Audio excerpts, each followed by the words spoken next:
सबसे पहले chapter start करने से पहले कुछ बात करनी है। जैसा मैंने आपको ऑलरेडी बताया था कि प्रोबेबिलिटी एक टफ चैप्टर में कंसिडर होता है, लेकिन प्रोबेबिलिटी चैप्टर को हम स्किप नहीं कर सकते। लास्ट ईयर 2020 का भी अब जेई एडवांस का पेपर देखोगे तो पीएनसी एंड प्रोबेबिलिटी के मिला के जेई एडवांस में टोटल 5 क्वेश्चन थे। जेई एडवांस में क्वेश्चन टोटल 5 क्वेश्चन, समझ रहे हो, मतलब 5 क्वेश्चन टोटल आउट ऑफ कितने होते हैं 36 क्वेश्चन। 36 में से 5 क्वेश्चन, मान लो 40 क्वेश्चन भी है तो 5 क्वेश्चन आ गया, तो अराउंड काफ़ी ज़्यादा वेटेज है इसका, काफ़ी ज़्यादा वेटेज है इन 2 चैप्टर का। तो इन 2 चैप्टर को बिल्कुल आप स्किप नहीं कर सकते। अगेन इन चैप्टर्स में जो अच्छे वाले क्वेश्चंस होते हैं वो जनरली बहुत कम बच्चों से बनते हैं, लेकिन एटलीस्ट बेसिक वाले क्वेश्चंस, क्योंकि मेंस में तो बिल्कुल बेसिक से सम आता है, तो एटलीस्ट मेंस के क्वेश्चन लाइक तो प्रिपेयर करना है मतलब सबको। यदि किसी को बहुत ज़्यादा ऐसा भी नहीं लगा कि बहुत ज़्यादा अच्छा उसको फीलिंग आ रही है प्रोबेबिलिटी में, तो बिल्कुल छोड़ना नहीं है। बहुत से बच्चे ऐसे होते हैं कि पीएनसी इन प्रोबेबिलिटी को डायरेक्टली छोड़ देते हैं, बिल्कुल छोड़ना नहीं है। एटलीस्ट बेसिक कंसेप्ट्स आपको पता होना चाहिए कि कैसे प्रोबेबिलिटी निकालते हैं, क्या चीज़ होती है, क्या बेसिक डेफिनेशन होती है सारी चीज़ों में। और ये टॉपिक थोड़ा सा टफ रहता है बच्चों के लिए भी, तो उस वजह से मेरी कोशिश रहेगी कि इस चैप्टर में मैं आपको थ्योरी के ऊपर थोड़ा सा ज़्यादा फोकस करूँ। एटलीस्ट बेसिक कंसेप्ट्स हो गए, जो थ्योरी हो गई, और प्रैक्टिस थोड़ी सी ज़्यादा कर रहा हूँ आपको। कोई दिक्कत नहीं, हमारे पास टाइम का कोई कंस्ट्रेंट ऐसा नहीं है। 8 लेक्चर के बजाय हम लोग 9 लेक्चर या 10 लेक्चर भी ले लेंगे तो प्रोबेबिलिटी में कोई इतना बड़ा कोई इशू नहीं होने वाला है। बाकी कैलकुलस में हम कवर कर लेंगे सारे लेक्चर्स, तो उसकी दिक्कत नहीं है, लेकिन प्रोबेबिलिटी आपको अच्छे से करना है। एक चीज़ और बतानी थी, प्रोबेबिलिटी का अपना जो मॉड्यूल है वो कंपेरेटिवली थोड़ा सा टफ है। मॉड्यूल टफ है, उसमें से 50% यदि क्वेश्चन तुमसे फर्स्ट अटैम्प्ट में बन रहे हैं मतलब तुम्हारा चैप्टर क्लियर हो रहा है। मॉड्यूल टफ है इसीलिए मैं बोल रहा हूँ, क्योंकि सारी चीज़ में जनरली यही वह होता है बच्चों का, क्या कोई भी चैप्टर समझने का उनका क्राइटेरिया क्या होता है, उनको ऐसा लगता है कि क्लास में क्वेश्चन बन रहे हैं और मॉड्यूल के क्वेश्चन बन रहे हैं मतलब वो चैप्टर आपको समझ में आया। मॉड्यूल नहीं बन रहा है मतलब वो चैप्टर उनका अच्छा नहीं है, समझ में नहीं आया। तो वो डिपेंड करता है कि किस टाइप के क्वेश्चंस भी हैं। यदि कंपेरेटिवली इजी क्वेश्चंस होते हैं तो सारे क्वेश्चंस बन जाते हैं, ऑलमोस्ट बन जाते हैं, तो वहाँ पे ज़्यादा टेंशन लेने की ज़रूरत नहीं है। लेकिन यदि मान लो क्वेश्चन ही बहुत अच्छे अच्छे लेवल के डाल दिए हैं तो वहाँ पे क्वेश्चंस बनने में थोड़ा सा दिक्कत होगी, तो उसकी तुम्हें टेंशन लेने की ज़रूरत नहीं है। मॉड्यूल थोड़ा सा अच्छा है, कोशिश करो कि साथ साथ आप मॉड्यूल सोल्व करो। ऐसा नहीं कि एक दिन में बैठ के पूरा सोल्व करोगे। जैसे आप बेसिक अभी स्टार्टिंग के 1-2 लेक्चर्स में तो बिल्कुल बेसिक ही कवर होगा, डेफिनेशन वगैरह आज के लेक्चर में बस इतनी बताऊंगा। बाकी और बहुत सारी टर्म्स होंगी जो प्रोबेबिलिटी में यूज़ होगी, मैं उन्हीं चीज़ों के बारे में बताऊंगा। तो आज टाइम मिलेगा तो इन केस किसी ने मान लो पीएनसी का रिवाइज़ नहीं किया है तो पीएनसी का पहले रिवाइज़ कर लो, और जितना भी आपका क्या जो बैकअप वगैरह था वो सारा कवर कर दो। अब आपको प्रोबेबिलिटी के टाइम में कोई और चीज़ नहीं पढ़नी। जब तक आपका क्या प्रोबेबिलिटी चैप्टर चलेगा आपको सिर्फ और सिर्फ प्रोबेबिलिटी ही पढ़नी है, उसके अलावा कोई नहीं पढ़ना। हाँ, टेस्ट आएगा, टेस्ट के पहले आप 1 दिन 2 दिन आप इन्वर्स ट्रिग्नोमेट्री एक बार रिवाइज कर लेना, लेकिन एटलीस्ट आज से लेके अराउंड आने वाले 2 वीक या 3 वीक तक आपको सिर्फ और सिर्फ प्रोबेबिलिटी पढ़नी है, तब जाके इसमें थोड़ा कॉन्फिडेंस आएगा। ठीक है, तो ये चीज़ ध्यान रखो फटाफट से। और बाकी बहुत सारा ऐसा है नहीं, चीज़ें क्लास में तो समझ में आएंगी। क्वेश्चन जब तक बुद्धि नहीं लगाओगे तो नहीं बनेगा, बुद्धि लगाओगे तो क्वेश्चन बन जाएंगे। ठीक है, चलो इतना ही है, बाकी एक्स्ट्रा ज्ञान तुम्हें देने की ज़रूरत नहीं, ऑलरेडी बहुत ज्ञानी हो। स्टार्ट करते हैं। सबसे पहले होती क्या है, जनरल डेफिनेशन ऑफ प्रोबेबिलिटी होती क्या है। प्रोबेबिलिटी तुम लोगों ने 9th में भी पढ़ी है, 10th में भी पढ़ी है, 11th में भी एटलीस्ट एनसीईआरटी में पढ़ी है, तो बेसिक आइडिया तो है। प्रोबेबिलिटी इन जनरली प्रोबेबिलिटी क्या बोलूँगा, इसको क्या बोलूँगा, probability mathematical chances of occurrence of any event. मतलब कोई भी इवेंट है उसके होने के मैथमेटिकल चांसेस, मतलब चांसेस जो है उसको मैथमेटिकली डिफाइन करेंगे तो उस चीज़ को प्रोबेबिलिटी बोलेंगे। जैसे आज 9th क्लास में पढ़ा होगा आप लोगों ने कि आज रेन हो रहा है, रेन होगी, इसकी प्रोबेबिलिटी मान लो यदि 1/10 दे रखी है ऐसा, तो 1/10 मतलब आपका क्या 10% चांसेस है कि आज आपकी क्या रेन होगी। ठीक है, किसी भी इवेंट हो गया, ये सारी चीज़ सैम्पल स्पेस हो गई, सारी चीज़ों की डेफिनेशन बताऊंगा क्या होती है। बिल्कुल आज बिल्कुल बेसिक्स पे ही जाएंगे, कोई इशू नहीं है। बेसिक में वही चीज़ें पढ़ाऊंगा जो 9th 10th 11th में आई है, आज 12th की कोई भी चीज़ नहीं पढ़ाऊंगा, बिल्कुल बेसिक से जाऊँगा मैं सारी चीज़ में। ठीक है, तो किसी भी इवेंट की जो प्रोबेबिलिटी होती है वो क्या रहती है, या तो 0% हो या फिर 100% हो, उसके बाद नहीं होगी। मतलब 0% से लेके 100% से किसी भी इवेंट के चांसेस होते हैं, तो प्रोबेबिलिटी क्या हो जाएगी, परसेंटेज को कन्वर्ट करूंगा नंबर में तो बाई 100 से डिवाइड करूंगा, तो 0 से लेके और 1 के बीच में आपके क्या है, किसी भी इवेंट की आपकी क्या है प्रोबेबिलिटी होती है। ये बेसिक चीज़ें हैं, आपको पता ही है, ठीक है। डेफिनेशंस लिख लो। अच्छा ये बताओ, डेफिनेशन मैं डिक्टेट करके लिखवाऊँ या फिर सारी बोर्ड पे लिख के बताऊँ? आप मुझे ये बता दो, ज़्यादा कंफर्टेबल किस में रहोगे? आप डिक्टेट करके बताऊँगा उसमें ज़्यादा कंफर्टेबल रहोगे या बोर्ड पे? डिक्टेट, ठीक है ठीक है। चलो लिखो, सबसे पहले डेफिनेशन स्टार्ट करो। General definition of probability, general definition of probability, ठीक है। General definition of probability, general definition of probability, तो लिख लो, it is mathematical calculation of chances of occurrence of any event. It is mathematical chances of, it is mathematical calculation, sorry, it is mathematical calculation of chances of occurrence of any event, chances of occurrence of any event, say E। Event क्या होगा मैं आगे बताऊंगा।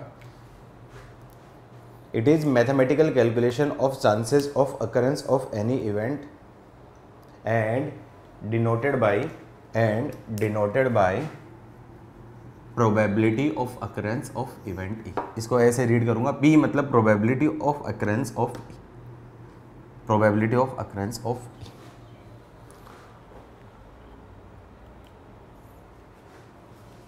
Note के अंदर डाल देना, किसी भी इवेंट के अकरेंस की जो प्रोबेबिलिटी है उसकी मिनिमम वैल्यू क्या रहेगी 0 और मैक्सिमम वैल्यू क्या रहेगी आपकी 1। तो हमेशा probability of occurrence of any event आपकी क्या है 0 से लेके 1 के बीच में आएगी।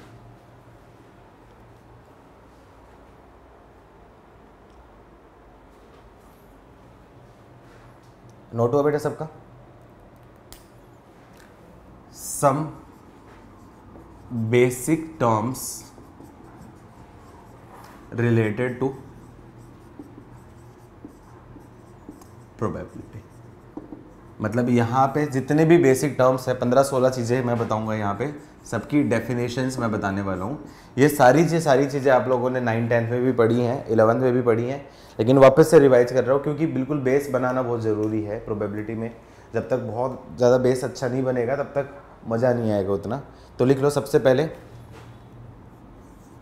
Impossible event. बताओ इम्पॉसिबल इवेंट की प्रोबेबिलिटी क्या होती है?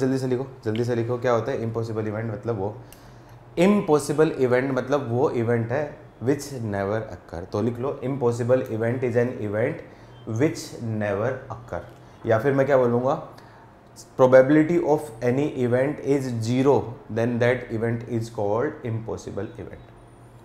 एग्जाम्पल के साथ साथ सारी चीज़ें हम समझेंगे।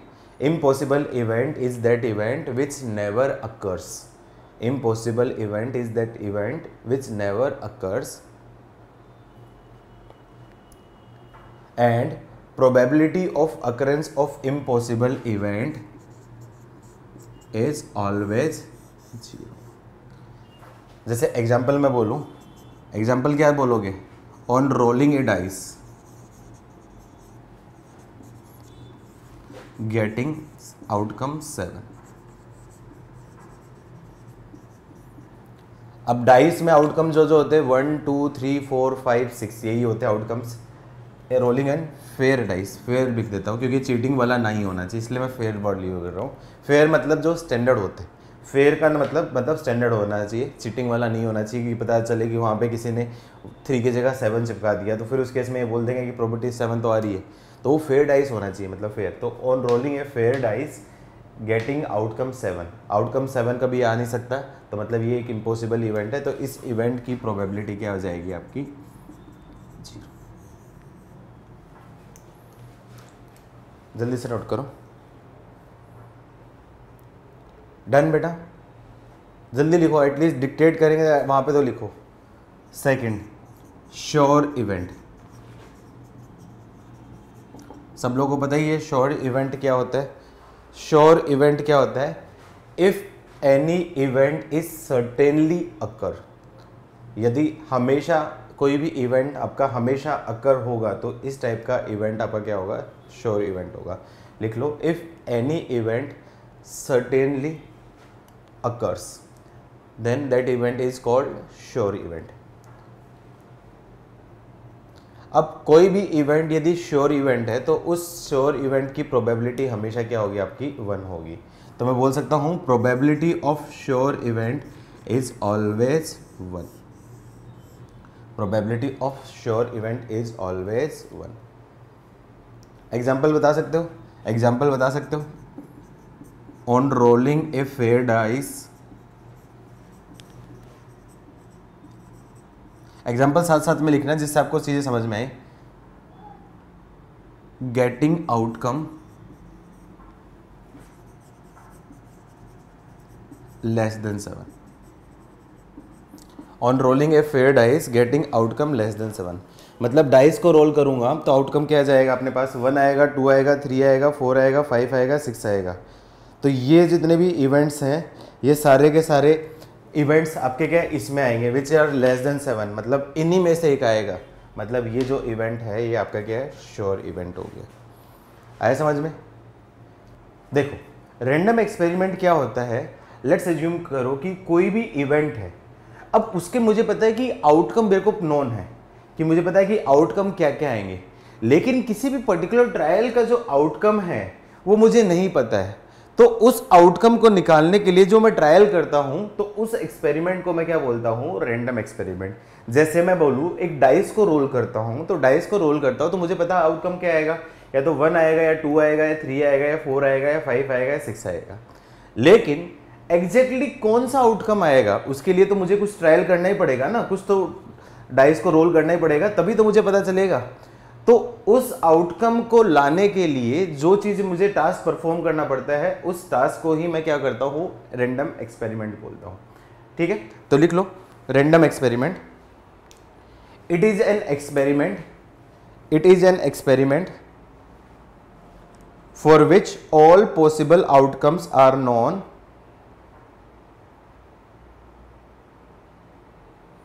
It is an experiment for which all possible outcomes are known. It is an experiment for which all possible outcomes are known, but the obtained outcome of a particular trial, but the obtained outcome of a particular trial, but the obtained outcome of a particular trial is not known in advance. It is not known in advance.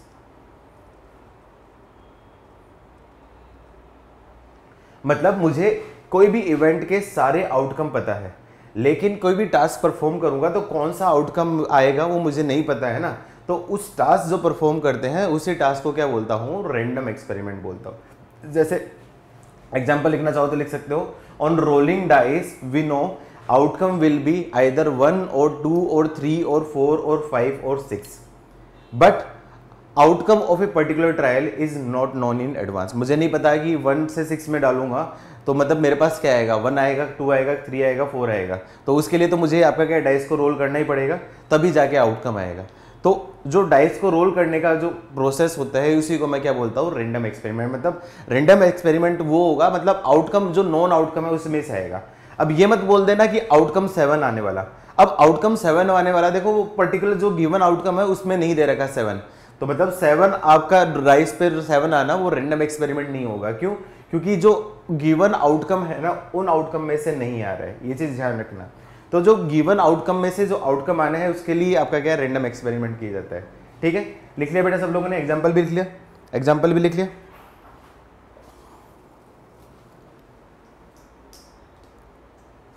ठीक है, fourth definition होती है trial. Fourth definition होती है trial. थोड़ा सा difference होता है रैंडम एक्सपेरिमेंट और ट्रायल में, थोड़ा सा डिफरेंस होता है। लिख लो, a experiment is called trial. A experiment is called trial, मतलब ये एक्सपेरिमेंट रैंडम एक्सपेरिमेंट का आगे की पार्ट है। A experiment is called a trial if it's known, if its result is, a experiment is called trial if its result is any one from possible outcome, if it's result is any one from possible outcome, मतलब जो possible outcome में से कोई भी एक outcome आ रहा है तो उस रैंडम एक्सपेरिमेंट को मैं क्या बोलूंगा, आपका ट्रायल बोलूंगा। मतलब जो मैं केस बता रहा था उसको स्पेसिफिकली डिफाइन कर दिया है आपका ट्रायल में, जो मैं केस बता रहा था उसको स्पेसिफिकली डिफाइन कर दिया है आपका ट्रायल में। मतलब जो नॉन आपके क्या है आउटकम्स थे, उन आउटकम में से किसी भी एक्सपेरिमेंट का आउटकम आएगा तो उस रैंडम एक्सपेरिमेंट को मैं क्या बोलूंगा, आपका ट्रायल बोलूंगा। ठीक है, लिखो फटाफट से लिखो। अरे रैंडम एक्सपेरिमेंट और ट्रायल में आपका क्या जो आउटकम है नॉन आउटकम में से आ सकता है, रैंडम एक्सपेरिमेंट में कुछ भी आ सकता है, रैंडम एक्सपेरिमेंट में कुछ भी आ सकता है, मतलब नॉन में से भी आ सकता है, अलग में से भी आ सकता है।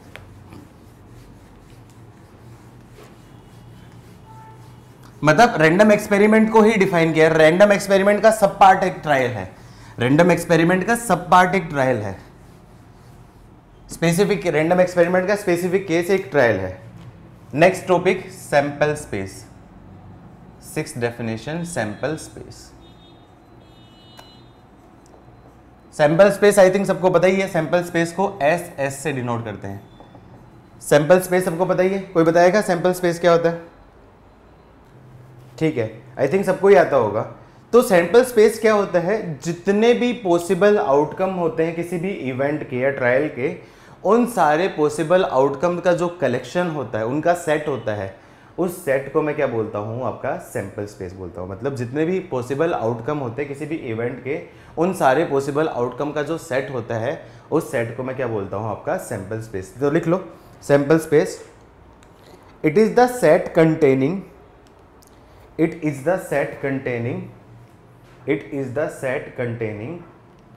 all possible outcomes of a trial.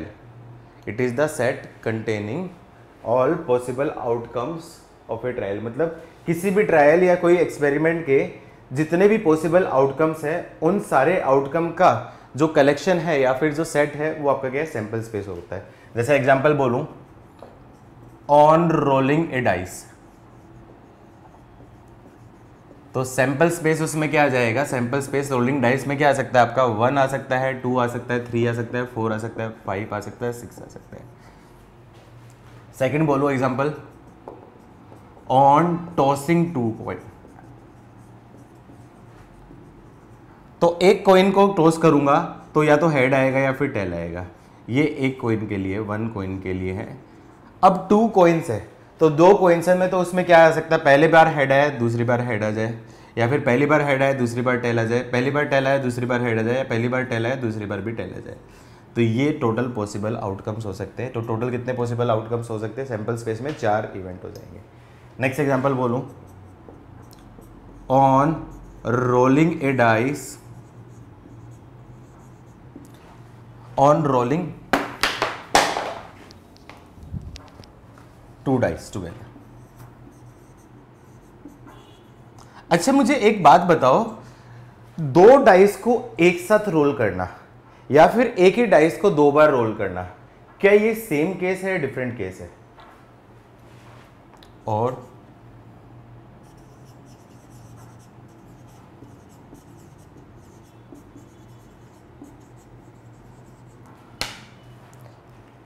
दो डाइस को एक साथ रोल करना और एक ही डाइस को 2 बार रोल करना, दोनों आपके क्या है, सेम केस है। दोनों आपके क्या है, सेम केस है।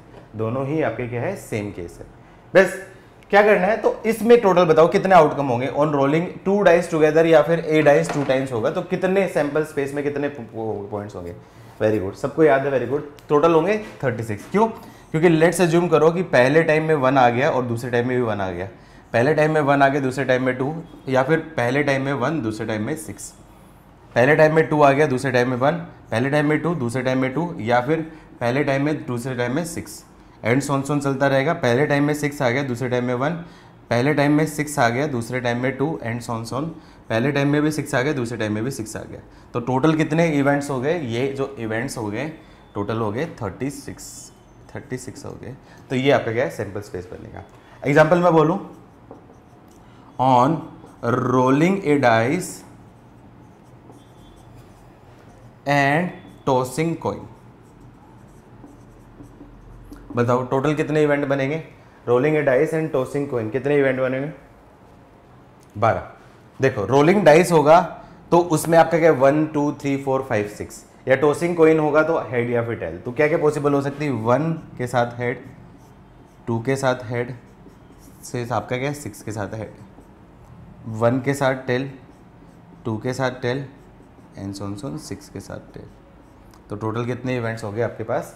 टोटल इवेंट्स हो जाएंगे सैम्पल स्पेस में 12 इवेंट्स हो जाएंगे। क्लियर? नोट कर लो। I think sample space clear है सबको, फटाफट जल्दी नोट करो। सैंपल पॉइंट क्या होता है? कोई भी जो सैंपल स्पेस में जितने भी आउटकम का कलेक्शन होता है, उन आउटकम में से कोई यदि पर्टिकुलर कोई आउटकम आता है तो उस आउटकम को मैं क्या बोलता हूं? आपका सैंपल पॉइंट बोलता हूं।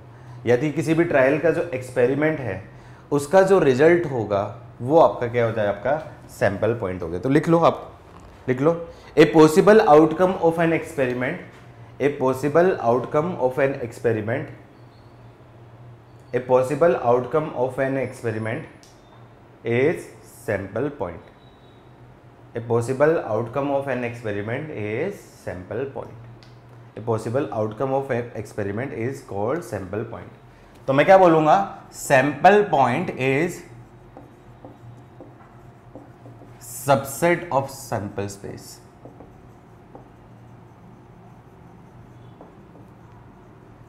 सैंपल पॉइंट क्या है? सैंपल स्पेस का आपका क्या है?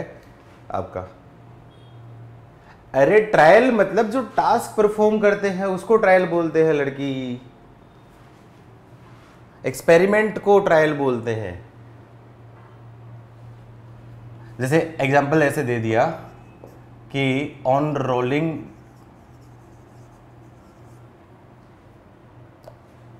डाइस गेटिंग, ये तो इवेंट हो जाएगा। तो सैंपल पॉइंट कैसे बोलूंगा? On rolling dice. आउटकम मान लो ये आपका क्या है? 2 आ गया, तो ये आपका एक सैंपल पॉइंट है। 2 टॉइन को क्रॉस किया तो टेल हेड आ गया, तो ये एक सैंपल पॉइंट है।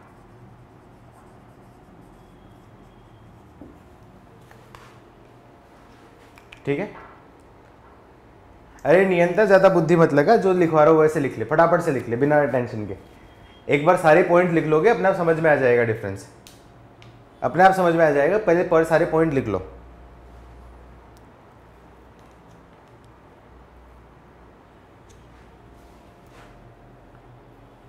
अब सबसे इंपॉर्टेंट डेफिनेशन होती है, सबसे इंपॉर्टेंट डेफिनेशन होती है इवेंट। ये मैं सुनना चाहूंगा, कौन बताएगा इवेंट क्या होता है?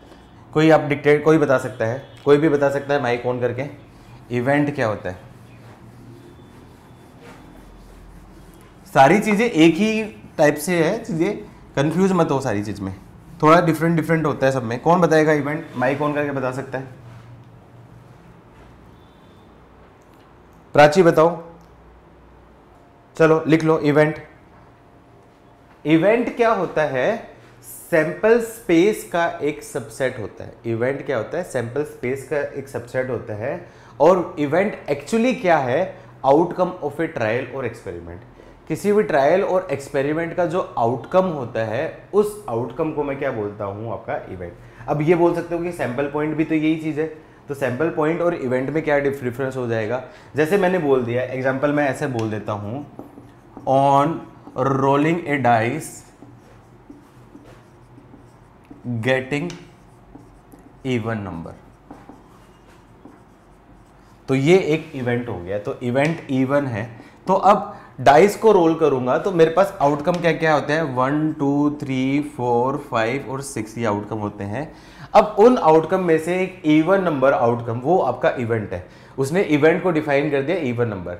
सैंपल पॉइंट और इवेंट में क्या डिफरेंस है? इवेंट में बहुत सारे सैंपल पॉइंट्स होते हैं, इवेंट्स में बहुत सारे सैंपल पॉइंट हो सकते हैं, बहुत सारे सैंपल पॉइंट हो सकते हैं। सैंपल पॉइंट मतलब इन पॉइंट्स में का कोई सबसेट, बस सिंपल इतना डायरेक्ट है। इवेंट क्या बोल सकता हूँ? सैंपल पॉइंट्स का कलेक्शन बोल दूंगा which are possible outcome of a trial. तो इस केस में इवेंट को मैं क्या बोलूंगा? आपका 2 4 6 ये हो जाएगा। इवेंट E2 मान लो डिफाइन कर दिया है, on rolling a device outcome getting a prime number. Prime number outcome मिलेगा, तो प्राइम नंबर आउटकम मिलेगा तो E2 की वैल्यू क्या है आपकी, प्राइम नंबर कौन कौन सा हो सकता है, 2, 3, 5, ये सारे आपके क्या इवेंट्स हो गए, ये सारे क्या आपके इवेंट्स हो गए। ठीक है, तो पहले डेफिनेशन लिख लो, इवेंट की डेफिनेशन लिख लो, इवेंट डेफिनेशन लिख लो। Event is an subset of sample space, event is an subset of sample space, event is a subset of sample space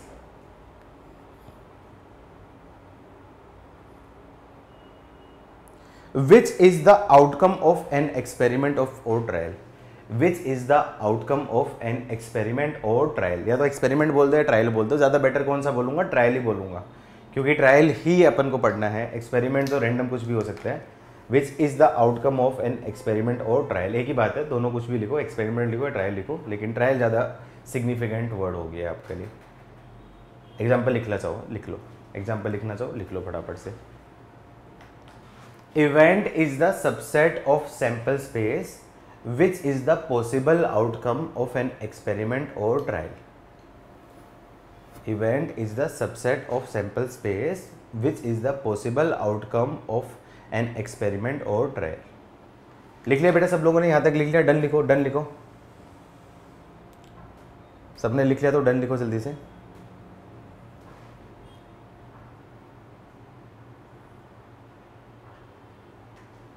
ठीक है, इवेंट्स क्या होते हैं आपके, जितने भी इवेंट्स होते हैं उसको 2 टाइप्स में क्लासीफाई कर सकता हूँ, 2 टाइप्स में क्लासीफाई कर सकता हूँ। पहला आपका क्या होता है, आपका सिंपल स्पेस, सिंपल इवेंट, और दूसरा इवेंट क्या होता है, compound event.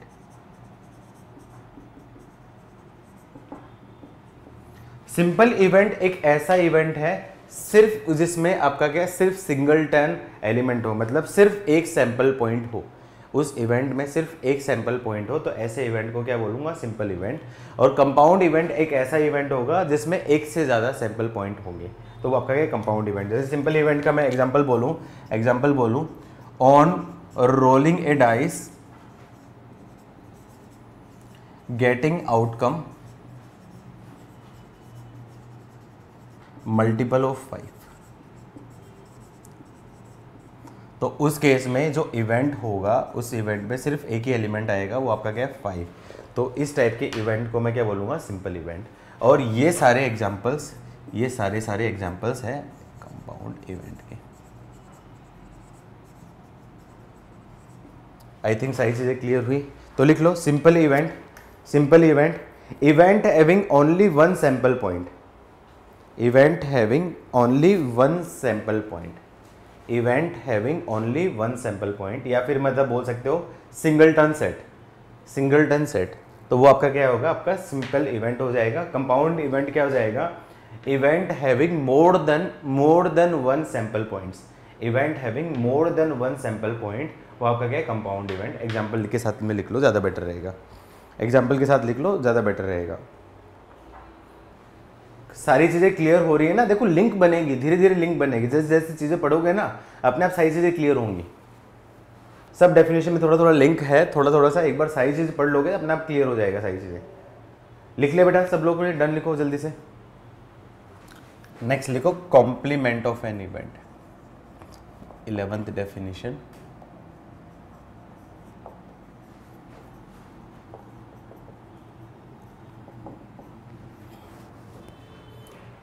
Complement of event क्या होगा, ऐसे इवेंट जो सैंपल स्पेस में तो हैं लेकिन जो गिवन इवेंट है उसमें नहीं है, मतलब sample space minus given event, मतलब एक तरीके से ए कॉम्प्लीमेंट की डेफिनेशन होगी। ए कॉम्प्लीमेंट मतलब यूनिवर्सल सेट माइनस ए होता है ना, ए कॉम्प्लीमेंट, तो वैसे ही आपका क्या कॉम्प्लीमेंट ऑफ सेट इवेंट होता है।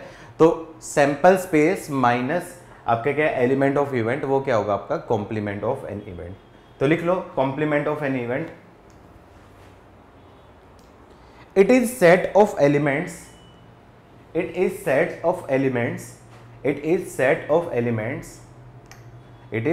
of elements which are in sample space but not in any certain event E,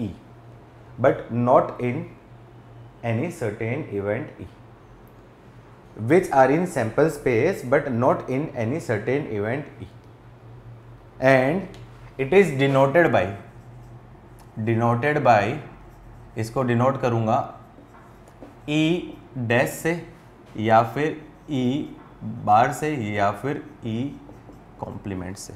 ये तीनों एक ही चीज़ है। आप लोगों ने जैसा सेट पढ़ा था वैसा ही यहाँ पे सारी चीज़ें आएंगी, रिपीट होंगी। तो ये क्या होगा, E कॉम्प्लीमेंट। जैसे एग्जांपल बोलूँ E2 ये दे रखा है, तो सैंपल स्पेस आपको पता ही है आपका क्या आता है, 1 2 3 4 5 और 6 है। तो इवेंट है तो E2 कॉम्प्लीमेंट क्या जाएगा, इसमें से ये वाला माइनस कर दूंगा, ये वाला माइनस कर दूंगा तो क्या जाएगा आपका 1 5 1 4 6, ये आपका क्या हो जाएगा, E2 कॉम्प्लीमेंट हो जाएगा। E1 जो पढ़ा था, E1 में क्या पढ़ा था आप लोगों ने, ऑल इवन नंबर पढ़े थे, तो इसका कॉम्प्लीमेंट E1 का कॉम्प्लीमेंट क्या जाएगा आपका 1 3 5। आई थिंक चीज़ें समझ में आई, कॉम्प्लीमेंट समझ में आया सबको। एक नोट में डाल देना, E यूनियन E कॉम्प्लीमेंट, ये क्या होता है आपका सैंपल स्पेस, और E इंटरसेक्शन E कॉम्प्लीमेंट, ये क्या होता है आपका 5 सेट।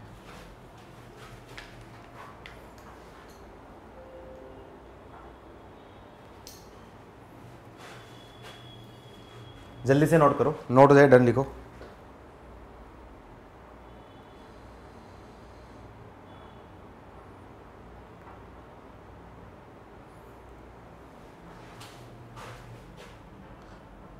अच्छा, सिंपल इवेंट था वहां पे जगह बची है क्या, सिंपल इवेंट था वहां पे जगह भी बची है क्या, सिंपल इवेंट के नीचे लिख लेना, यहाँ पे एक लाइन लिख लेना सिंपल इवेंट के नीचे, simple event is also known as, यहाँ पे सिंपल इवेंट के साथ में एक लाइन लिख लेना, simple event is also known as elementary event. आपको डेफिनेशन पता होना चाहिए, पता चल रहा है कि एलिमेंट्री इवेंट पूछ लिया तो, लेकिन एलिमेंट्री इवेंट आपको पता ही नहीं क्या आता है, तो सिंपल इवेंट को ही एलिमेंट्री इवेंट बोल देते हैं, और या फिर इसको एक और नाम से बोलते हैं डीकम्पोजिव इवेंट।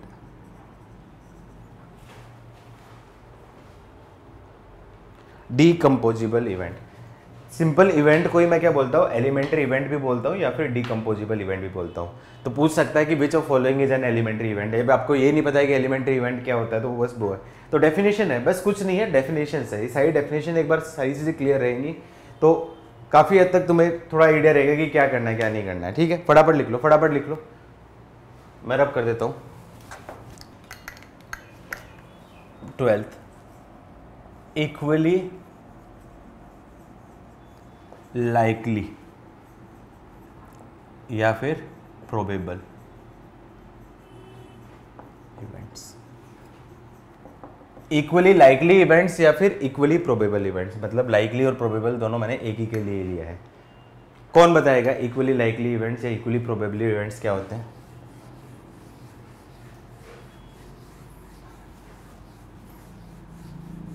कौन बताएगा इक्वली लाइकली या इक्वली प्रोबेबल इवेंट्स क्या होते हैं? इक्वली लाइकली इवेंट्स क्या होते हैं, मतलब वो इवेंट्स जहां पे कोई भी चीटिंग ना हो, मतलब फेयर चीज हो। जैसे डाइस को रोल करूंगा तो आपका क्या है 1 2 3 4 5 6 सबको आने की प्रोबेबिलिटी क्या आपकी 1/6 1/6 1/6 1/6 इस टाइप की है।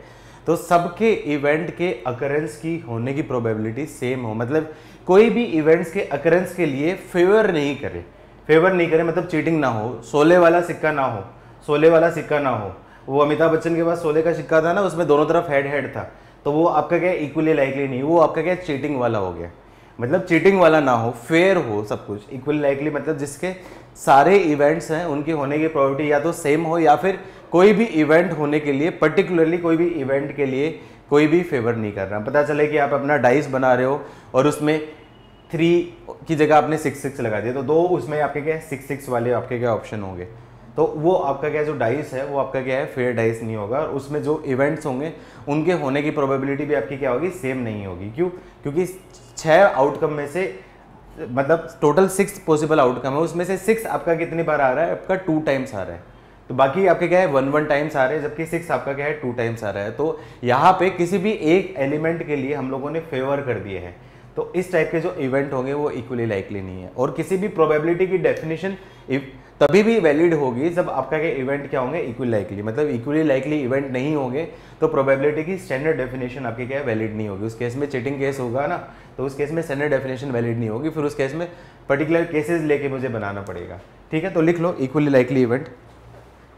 To events are called equally likely events. Two events are called equally likely events if occurrence of one.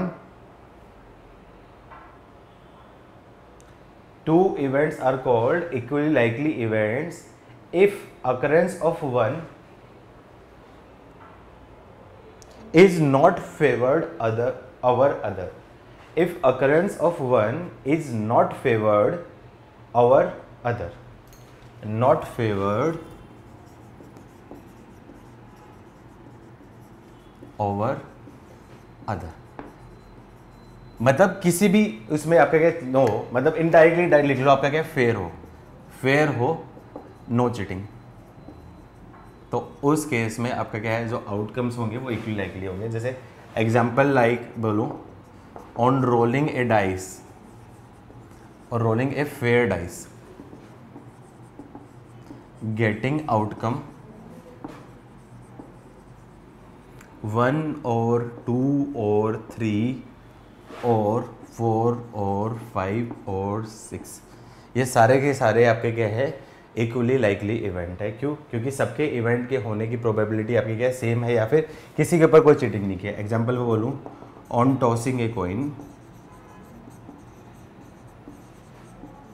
Getting head और टेल, ये भी सारे आपके क्या इक्वली लाइकली है, ये भी सारे आपके क्या इक्वली लाइकली। अच्छा, अब इसको मैथमेटिकल कैसे डिफाइन करूंगा, तो थ्योरेटिकल हो गया। मैथमेटिकल कैसे डिफाइन करूंगा, यदि सैंपल स्पेस है उसमें 2 ही इवेंट है ए और बी है। अब एन ए को इवेंट होने की प्रोबेबिलिटी और एन बी के होने की प्रोबेबिलिटी, ये दोनों प्रोबेबिलिटी नहीं, number of element in A और number of element in B, ये दोनों आपके क्या सेम है। तो इस टाइप के जो इवेंट्स होंगे ये आपके क्या होंगे आर इक्वली लाइकली। जैसे कंपाउंड इवेंट दे देता हूं फॉर कंपाउंड इवेंट्स, उसके लिए भी एक एग्जांपल बता देता हूं। ये तो अभी जो एग्जांपल बताए थे वो सारे सिंपल इवेंट्स के लिए था। अब मान लो आपका क्या है इवेंट दे दिया E1 और getting even number on rolling dice, तो इसमें एलिमेंट कौन से आ गए आपके 2 4 6 आ गए, और E2 दे दिया है getting prime number on rolling dice, तो इस केस में भी इवेंट क्या आपके 2 3 5 है। तो क्लियरली है n A is equals to n B दे दिया है, तो ये आपके क्या होंगे इक्वली लाइकली इवेंट होंगे। ये क्या होंगे equally likely event.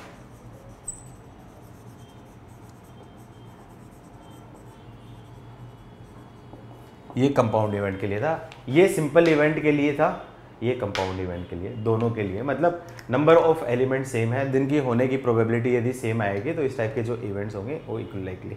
Number of element से मैं प्रोबेबिलिटी निकालूंगा आगे, इसी से डेफिनेशन आएगी। तो नंबर ऑफ एलिमेंट सेम है तो प्रोबेबिलिटी भी आपकी क्या होगी सेम ही होगी। लिखो फटाफट लिखो। Example, check following events are equally likely और नॉट। A1 है on rolling 2 dices getting doublet. Doublet मतलब दोनों सेम नंबर के आउटकम हो। A2 मैंने बोल दिया है ऑन रोलिंग डाइस और rolling on on rolling 2 dices getting outcome greater than equals to 10, greater than equals to 10। तो बताना है कि ये इक्वली लाइकली है या नहीं, फटाफट से आंसर दो। देखो E1 की डेफिनेशन मैं बताऊंगा, E1 की डेफिनेशन क्या आएगी, E1 में आपका डबलेट मतलब 1 1 2 2 3 3 4 4 5 5 और 6 6। तो NA की वैल्यू, NE1 की वैल्यू, टोटल एलिमेंट कितने हैं आपके 6 है। E2 की वैल्यू बताऊंगा, गेटिंग आउटकम ग्रेटर देन 4 6, तो मतलब 4 6 6 4 5 5, ये तो आपके क्या 10 आने की, फिर 11 आने की 5 6 और 6 5 और 12 आने की 6 6। क्लियरली n ऑफ E2, ये भी आपके क्या 6 है, तो क्लियरली मैं बोलूँगा n of E1 is equals to n of E2। तो क्या आ जाएंगे ये आपके इक्वली लाइकली।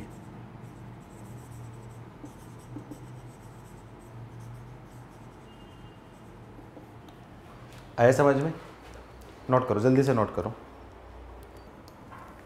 13th डेफिनेशन है फेवरेबल इवेंट।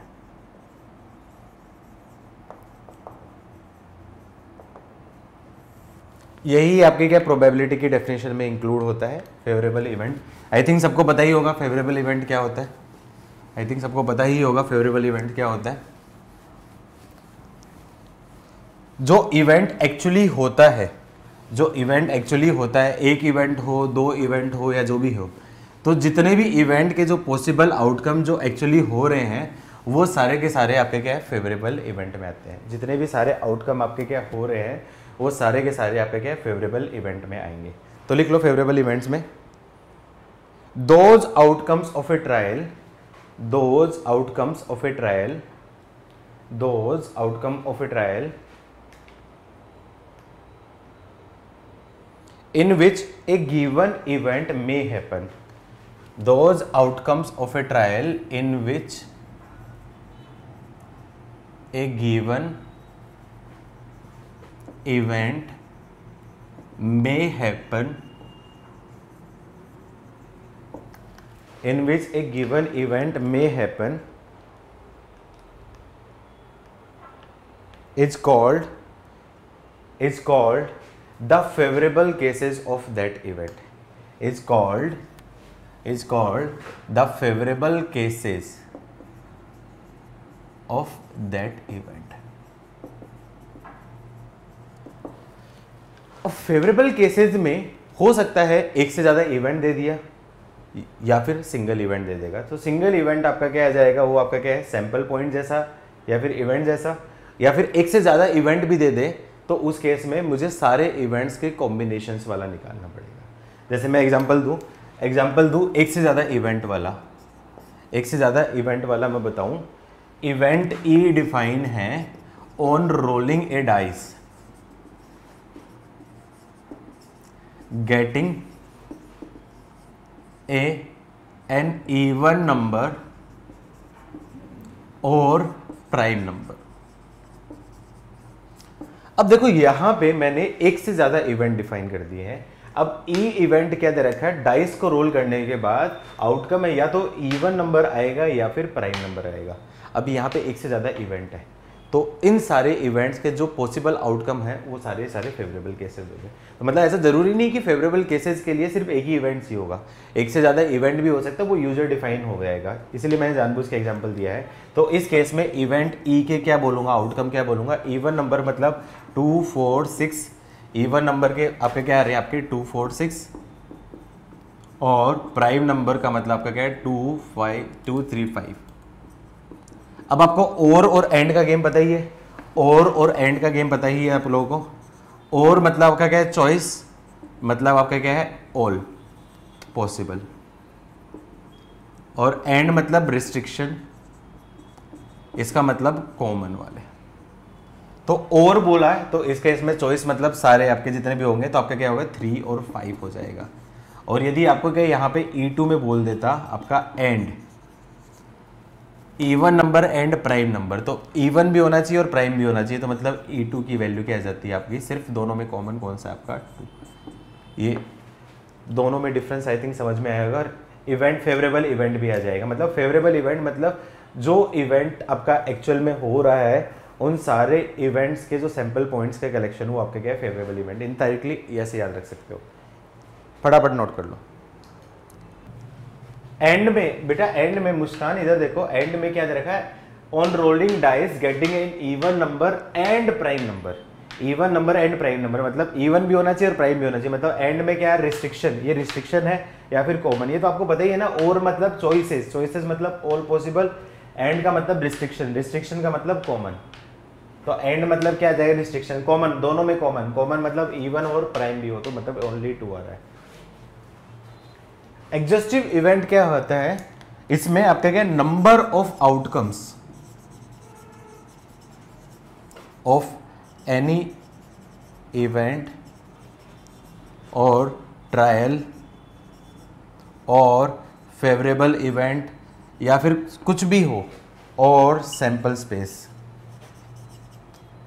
मतलब सिंपल सी चीज है, टोटल नंबर ऑफ आउटकम्स जो होते हैं, टोटल नंबर जो आउटकम, कितने इवेंट आ रहे हैं, कितने एलिमेंट आ रहे हैं, कितने एलिमेंट आ रहे हैं, मतलब उस आउटकम में कितने नंबर ऑफ एलिमेंट, मतलब number of, total number of outcome या फिर एलिमेंट्स इन सैंपल स्पेस, वो आपका क्या होता है, वो इज एग्जॉस्टिव इवेंट।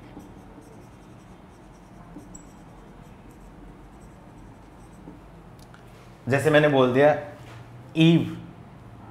इवन मैंने बोल दिया है getting even number on rolling dice, तो इसका एग्जॉस्टिव इवेंट वो क्या आ जाएगा, टोटल नंबर मतलब कितने होंगे 3 ऑन रोलिंग 2 डाइस, 2 डाइसेस, तो इसमें एग्जॉस्टिव इवेंट वो कितने हो जाएंगे आपके पास 36। ये एग्जॉस्टिव इवेंट, एग्जॉस्टिव इवेंट मतलब total number of any event, किसी भी इवेंट के बोलूँ या ट्रायल के बोलूँ या फिर फेवरेबल केसेस बोलूँ या सैंपल स्पेस बोलूँ, किसी भी चीज़ का एग्जॉस्टिव इवेंट मतलब total number of elements in that particular set, वो आपका क्या हो जाएगा, exhaustive event. Set of exhaustive event कौन बताएगा, मैं सुनना चाहूंगा। सेट ऑफ एग्जॉस्टिव इवेंट कौन बताएगा, मैं सुनना चाहूंगा।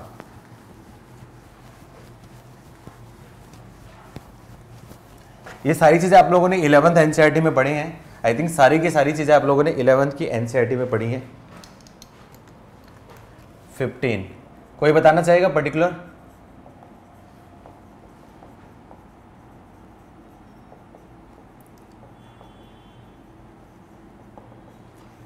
कोई पर्टिकुलर स्टूडेंट बताना। हाँ कुशल बताओ, ऑन करो।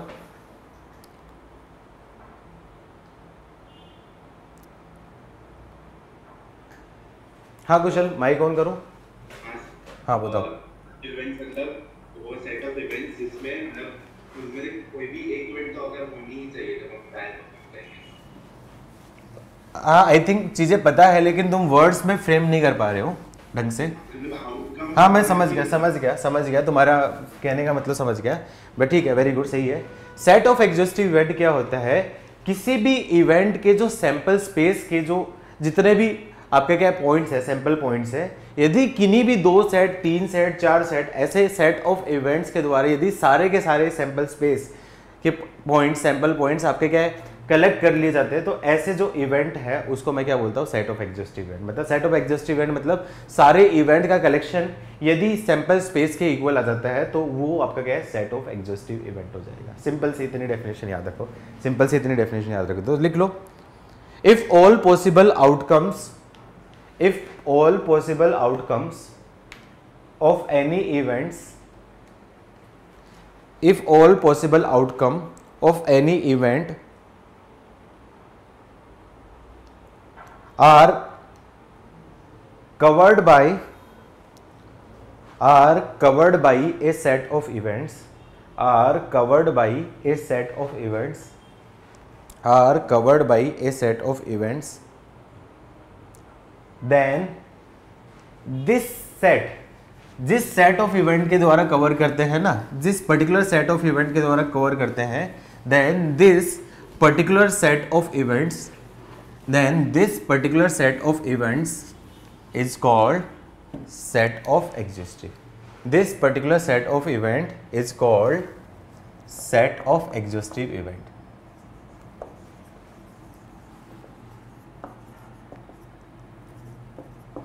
एग्जाम्पल लिख लो, जैसे रोलिंग डाइस, सैंपल स्पेस क्या होता है 1 2 3 4 5 6. मैं सारी चीजें इसी एग्जाम्पल से क्यों बता रहा हूं, क्योंकि ये सबसे बेसिक एग्जाम्पल है सारी चीजों को समझाने का. ठीक है. इवेंट E1 मैंने बोल दिया है गेटिंग ओड नंबर. तो E1 में मतलब एलिमेंट क्या जाएंगे 1 3 5. इवेंट E2 मैंने ऐसा बोल दिया है गेटिंग इवन नंबर. तो E2 एलिमेंट ऐसा जाएगा 2 4 6. E3 मैंने ऐसा बोल दिया गेटिंग ए प्राइम नंबर. तो E3 मैं बात करूं 3 और 6 आ जाएगा. E4 मैंने बोल दिया है प्राइम नंबर मतलब 2 3 5. E4 getting a multiple of 3. तो E4 में आ जाएंगे आपके पास 3 और 6. अब मैं सारे पर्टिकुलर सेट ऑफ इवेंट्स को मैं देखूंगा. यदि कोई भी दो पर्टिकुलर सेट ऑफ इवेंट ऐसे हैं जिससे मैं उसके सारे पॉसिबल आउटकम्स ऑब्टेन कर सकता हूं, तो उन सारे सेट ऑफ इवेंट्स को मैं बोलूंगा सेट ऑफ एग्जॉस्टिव इवेंट. अब थोड़ा ध्यान से देखो, E1 एंड E2 से मैं सारे पॉसिबल आउटकम फाइंड कर सकता हूं, तो इसको क्या बोलूंगा आपका सेट ऑफ एग्जॉस्टिव इवेंट्स.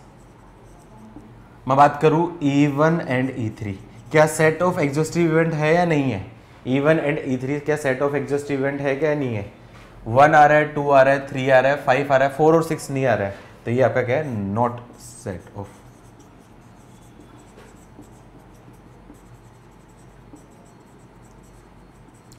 और कोई इवेंट बन सकता है.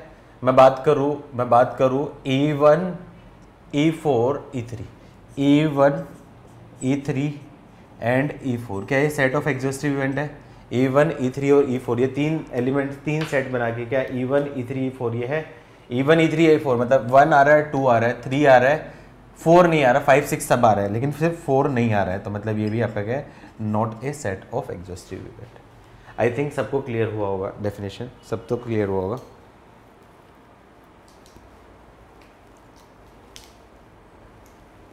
गुड, जल्दी से डन लिखो. अब चैप्टर धीरे धीरे स्टार्ट हो रहा है. ये बेसिक डेफिनेशन थी. अब मैं चैप्टर को स्टार्ट करता हूँ धीरे धीरे. आई थिंक बेसिक डेफिनेशन खत्म होगी. सबसे इंपॉर्टेंट चीज़ है 16 और 17, ये दोनों एक साथ ही बताऊंगा. Mutually exclusive event.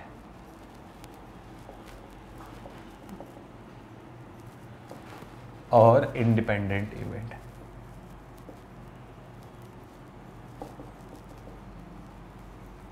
कोई पर्टिकुलर स्टूडेंट है जो एक्सप्लेन करना चाहेगा. सबसे इंपॉर्टेंट चीज़ है ये. इसमें डिफरेंस समझ में आएगा तो काफ़ी हद तक मैं मानूंगा कि तुम लोगों ने पढ़ी है. कोई डिफरेंस क्लियर करेगा. ऑन करके बोल दो, डायरेक्टली ऑन करके बोल दो जिसको भी पता है. म्यूचुअली एक्सक्लूसिव और इंडिपेंडेंट इवेंट्स. म्यूचुअली एक्सक्लूसिव और इंडिपेंडेंट इवेंट. म्यूचुअली एक्सक्लूसिव को मैं ME इवेंट बोलूंगा. ME बार बार मेरे को लिखना ना पड़े इसलिए ME बोलूंगा. कोई पर्टिकुलर, कोई भी स्टूडेंट. प्राची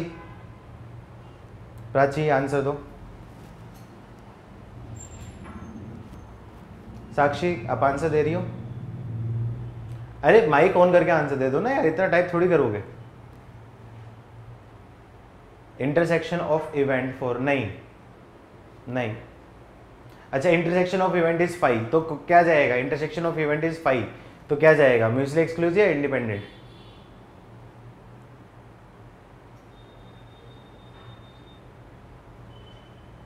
म्यूचुअली एक्सक्लूसिव, देखो म्यूचुअली एक्सक्लूसिव इवेंट्स और इंडिपेंडेंट इवेंट्स दोनों समरी वाइज, ओवरऑल वाइज ऊपर से देखूंगा तो दोनों एक ही चीज़ दिखेगी, दोनों एक ही चीज़ दिखेंगी, लेकिन थोड़ा बहुत डिफरेंस होता है। म्यूचुअली एक्सक्लूसिव इवेंट को मैं क्या बोलता हूं, या तो इसका दूसरा नाम भी और होता है डिसजॉइंट इवेंट्स।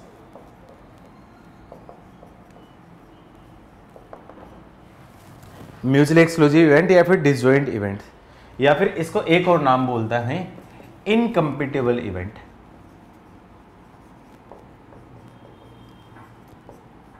मतलब एक दूसरे के कंपेटेबल नहीं है। ये आपका क्या है, म्यूचुअली एक्सक्लूसिव, डिसजॉइंट और इनकम्पेटेबल इवेंट। ये लिखने से मुझे जानबूझ के मेरा पर्पस था, डिसजॉइंट पढ़ा है आप लोगों ने, डिसजॉइंट सेट है तो उससे आपको समझ में आ जाएगा।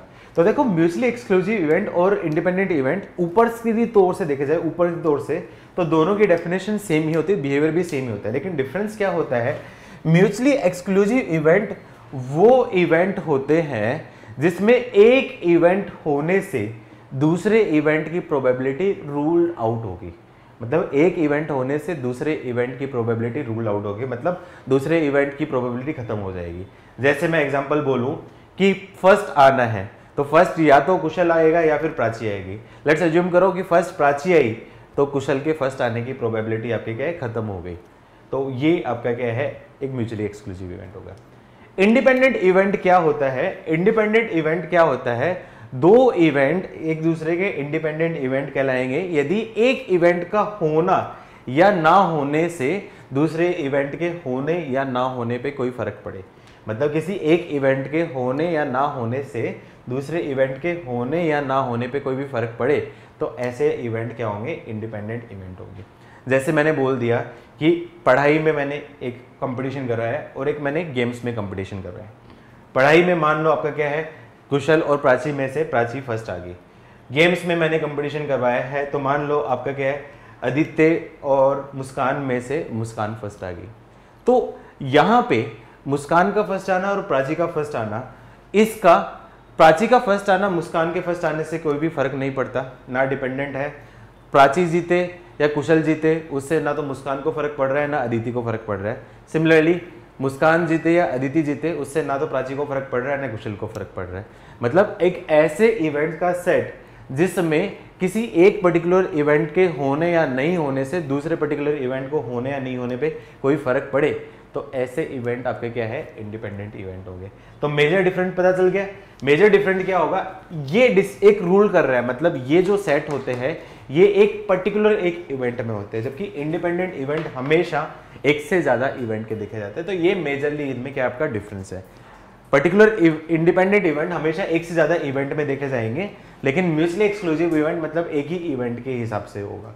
ये मेजर इनमें डिफरेंस होता है। आई थिंक सारी चीजें क्लियर हुई सबको। यस नो लिखो फटाफट से, मैं डेफिनेशन लिखवा देता हूँ। ठीक है, गुड, लिख लो। सबसे पहले म्यूचुअली एक्सक्लूसिव इवेंट यहाँ पे लिख लो, पहले इसकी डेफिनेशन लिख लो। म्यूचुअली एक्सक्लूसिव या फिर डिसजॉइंट इवेंट या फिर incompatible events. Two events are called mutually exclusive events. Two events are called mutually exclusive events. Two events are called mutually exclusive events.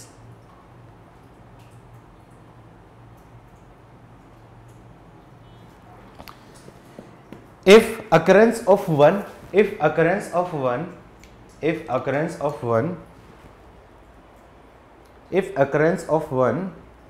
rules out the chances of occurrence of other.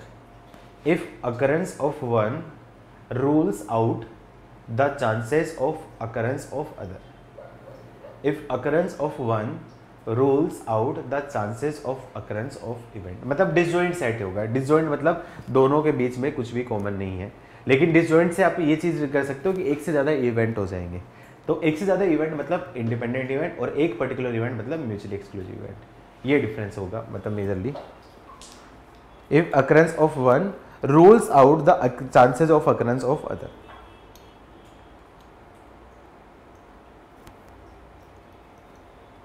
ये तो आपका क्या theoretically था। अब mathematically मैं कैसे represent करूंगा, ये तो थ्योरेटिकली था। थ्योरेटिकली आपको नहीं पता चलेगा कि कैसे होगा, लेकिन मैथमेटिकल कैसे करूंगा, मैं बोलूंगा event E1 and E2 are called mutually exclusive events if E1 intersection E2 is equals to 5। E1 intersection E2 is equals to 5। अब वो एग्जाम्पल जो ऊपर वाला पढ़ा था ना, उसी एग्जाम्पल में बताओ। अब वो एग्जाम्पल जो हमने अभी पढ़ा था, ऊपर वाला जो एग्जाम्पल जो पढ़ा था, उसमें E1 क्या था? ओड नंबर 1 3 5, ये E1 था। E2 था आपका E1 नंबर 2 4 6। E3 था प्राइम नंबर 2 3 5 और E4 था 3 का मल्टीपल मतलब 3 कोमा आपका क्या है 6।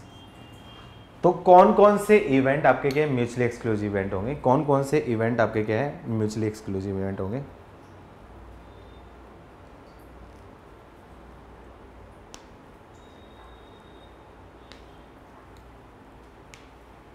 एक E4 और बोल देता हूं, E5 भी बोल देता हूं आपका 5। तो क्लियरली बोलूंगा आपका E1 इंटरसेक्शन E2, ये आपका क्या है 5 है, तो ये म्यूचुअली एक्सक्लूसिव हो गया। E2 इंटरसेक्शन E5, ये आपका क्या है 5 हो गया, तो ये आपका क्या म्यूचुअली एक्सक्लूसिव इवेंट हो गया। और E4 इंटरसेक्शन E5, ये आपका क्या है 5 हो गया, तो ये म्यूचुअली एक्सक्लूसिव हो गया। और इनके अलावा कोई है? और इनके अलावा कोई है? इनके अलावा और कोई है? और कोई भी नहीं है, और कोई भी नहीं है। तो ये आपके क्या है 3 आपके क्या है म्यूचुअली एक्सक्लूसिव इवेंट हो गए। क्लियर हुआ? क्लियर हुआ सबको? क्लियर हुआ? जल्दी से नोट करो। डन? डन बेटा? डन है तो इधर आते हैं, जल्दी से जल्दी नोट करो।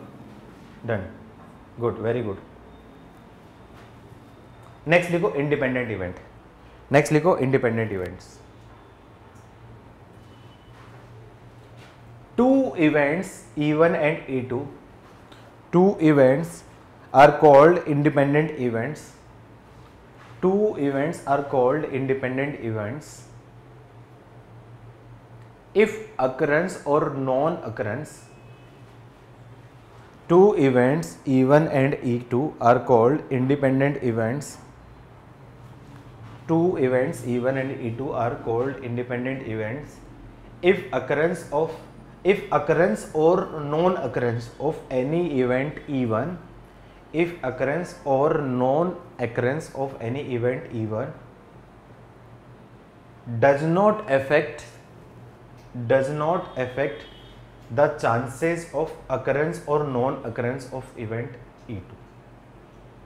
मतलब किसी एक इवेंट के होने या नहीं होने का किसी दूसरे पर्टिकुलर इवेंट के होने या नहीं होने पे कोई भी फर्क नहीं पड़ता है, तो ऐसे इवेंट को क्या बोलता हूँ? आपका इंडिपेंडेंट इवेंट बोलूँगा। मतलब एक दूसरे से इंडिपेंडेंट है, इंडिपेंडेंट अपना आंसर आ सकता हूँ उनका, इंडिपेंडेंट डिसीजन ले सकते हैं। जैसे एक इवेंट मैंने बोल दिया है on rolling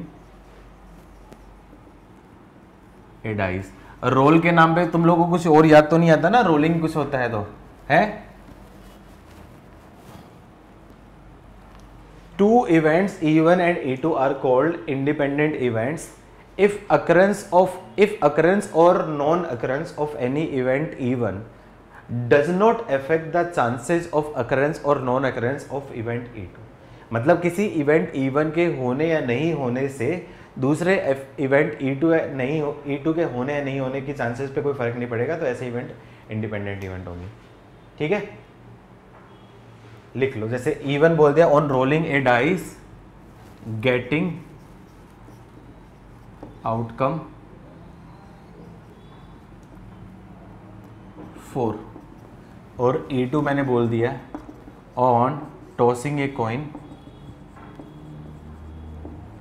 getting outcome head. तो अब यहां पे डाइस को रोल करूंगा, उसके पर 4 आए, और दूसरा कॉइन को टॉस करूंगा, उसके पर हेड है। तो डाइस को रोल करूंगा, उसके हेड 4 आने का, कॉइन पे हेड है या टॉस है उससे कोई फर्क नहीं पड़ेगा। तो इस टाइप के जो इवेंट्स होते हैं ये आपके क्या है इंडिपेंडेंट इवेंट। तो मैं क्या बोलूंगा? E1 and E2 are independent. Mutually exclusive नहीं बोलूँगा यहाँ पे, क्योंकि म्यूचुअली एक्सक्लूसिव में सिर्फ एक ही इवेंट के होगा, मतलब चांसेस रूल्ड आउट होगी। देखो चीज़ें एक ही, दोनों एक ही चीज़ है, म्यूचुअली एक्सक्लूसिव भी यही है, लेकिन डिफरेंस क्या है, mutually exclusive with in one event होता है, जबकि आपके क्या है इंडिपेंडेंट एक से ज़्यादा इवेंट के बीच में होता है। ठीक है, नोट करो, एक लाइन लिखो, जैसे मैं लिखवा रहा हूँ वैसे लिखो, जैसे लिखवा रहा हूँ वैसे लिखो, जैसे लिखवा रहा हूँ वैसे लिखो। Generally students getting difficulties, generally student find difficulties, generally student find difficulties, generally student find difficulties या फिर problems to distinguish between mutually exclusive event and independent events. Generally student find difficulty या problem बोल दूँ to distinguish between mutually exclusive and independent events. But these events have following difference. But these events have following difference. तीन difference बता रहा हूँ, उससे आपको क्या है, जो बीच में प्रॉब्लम जो आती है वो आपकी क्या खत्म हो जाएगी। But these events have following difference. याद तक लिख लिया सब लोगों ने, लिख लिया सब लोगों ने? डिफरेंस मैं डिक्टेट कर देता हूँ, ठीक है। पहला difference, difference 1, independent events are always taken from different experiments. Independent events are always taken from different experiments. Independent events are always taken from different experiment. Independent events are always taken from different experiments, while mutually exclusive events are taken from same experiment. While mutually exclusive event are taken from same experiment या फिर one experiment, एक experiment से ले सकते हैं, जबकि independent हमेशा एक से ज़्यादा हमें लेते हैं। लिख लिया पहला डिफरेंस अपने, ये मैं ऑलरेडी बता चुका हूँ, second difference, independent events can happen together. Independent events can happen together, but in mutually exclusive events, one event occurs at a same time. One event occur at one time. मतलब independent events में एक से ज़्यादा events आपके क्या same time पे हो सकते हैं, लेकिन म्यूचुअली एक्सक्लूसिव इवेंट में एक ही इवेंट होगा। डेफिनेशन की लैंग्वेज जब पढ़ोगे तब समझ में आएगा। ये मैं इसलिए बोल रहा हूँ क्योंकि जेई मेंस में लास्ट 5-6 ईयर से म्यूचुअली एक्सक्लूसिव और इंडिपेंडेंट इवेंट्स उन्हीं पे बेस पे क्वेश्चन आ रहा है। मतलब दे देगा आपका 4-5 इवेंट्स दे देगा और उसमें बोलेगा कि कौन कौन सा सेट इंडिपेंडेंट है, कौन कौन सा ऐसा दे दिया। ये आई थिंक 5-6 साल में 2 बार आपका क्या जेई एडवांस में भी आ चुका है और मेंस में भी आ चुका है। E1 and E3 are mutually exclusive event, E1 and E2 are independent event. इस टाइप के क्वेश्चन आपका है, प्रीवियस ईयर के क्वेश्चन देखोगे तो पता चल जाएगा, इसलिए मैं इतना डिटेल में जा रहा हूँ इस पर। थर्ड बाकी आगे भी कराऊंगा, कंडीशन मैं बताऊंगा बाद में, अभी तो सिर्फ डेफिनेशन बता रहा हूं। Third difference, independent events are represented by word, independent events are represented by word and, independent events are represented by word and. Definition से समझ में आएगा कि rolling a dice and tossing a coin, rolling a dice और tossing a coin. Independent events are represented by word and, ये independent events, but mutually exclusive events are represented by word or, but mutually exclusive events are represented by word.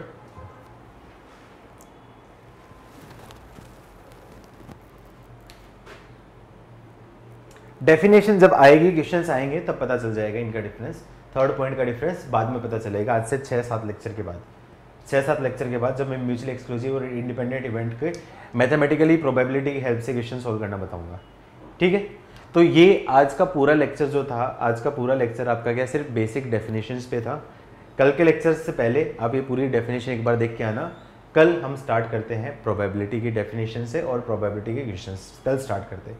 आज का पूरा lecture जानबूझ के मैंने सिर्फ और सिर्फ आपकी थ्योरी और बेसिक कंसेप्ट के लिए दिया था, जिससे आपको आगे प्रॉब्लम ना आएगी। कल हम स्टार्ट करेंगे थ्योरी, कल प्रोबेबिलिटी हम स्टार्ट करेंगे, ठीक है। ये सारी चीज़ आप पढ़ के आना, ठीक है। चलो मिलते हैं कल, ओके बाय बाय।